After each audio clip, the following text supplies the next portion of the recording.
All right, y'all, in this video, we'll be going over supine, figure four, hip external rotation, PAILs, rails. Kind of a mouthful, doesn't matter. What you'll need is a yoga mat and maybe some extra padding for your low back if you're certainly on hardwood floor. If you don't have a yoga mat or you just want to double up with your padding for your low back, a-okay. You'll need that and a wall. That's about it.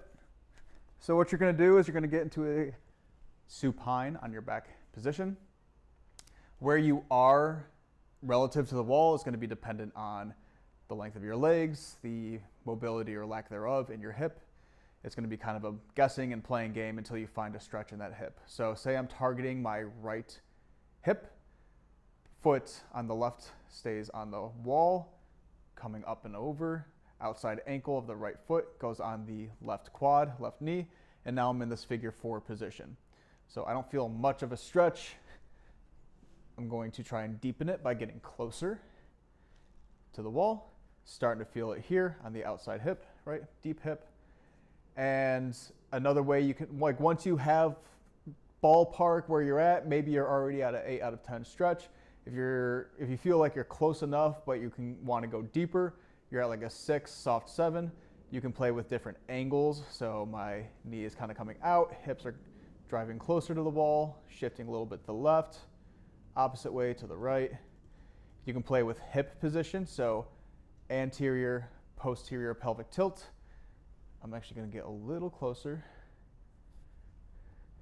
You can place your hand on your knee and kind of play with knee position. And once you find the stretch, solid 7, 8 out of 10 stretch, hold that there statically for 2 minutes. So to start the PAILs rails, right? Find your stretch, maintain it. Don't be rocking side to side. Don't be doing anything different other than holding a passive static stretch. Find that stretch for 2 minutes. PAILs rails, what that looks like is my hip ramping up isometrically, 10%, 20%, 100% safest max effort. I'm internally rotating from this position so that my ankle gets heavier on my quad. Now, what I don't want to happen is that you're pressing your whole leg this direction. Your knee and femur should stay in place, so quad is a skewer, right? Pelvis shouldn't move. The only thing that's happening is that you're rotating internally from this position, engaging the musculature that's on stretch, right? Foot gets heavier into the quad. Again, not pressing the whole thing here. A way you can help with that is that if you already have your hand on your knee, great. Or if you don't need your hand there to get that stretch, if you want to place your hand on the inside of the knee as a place marker to make sure that this stays right there, it kind of gives you some good feedback, making sure that this doesn't move. A-okay, that's what I do every time in this position. Now, isometrically ramp, 10%, 100% effort, internal rotation, foot is getting heavier into the quad. Hold that 100% safest max effort for 15 seconds. 3, 2, 1.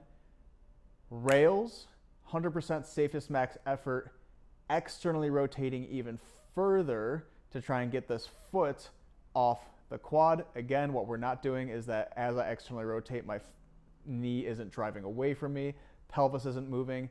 Again, you can use this as feedback. Externally rotating as hard as you can, feeling all the hip musculature engaged to try and get this lighter on the quad. Holding that for 15 seconds. 3, 2, 1, relax. Try and find a deeper stretch by getting more anterior, posterior pelvic tilt, coming in a little closer, holding that new range, and then coming on out, or just staying here and setting up for your second set. Again, this is supine external rotation, hip external rotation in a figure four position where we are in slight hip flexion, abduction, and deep external rotation.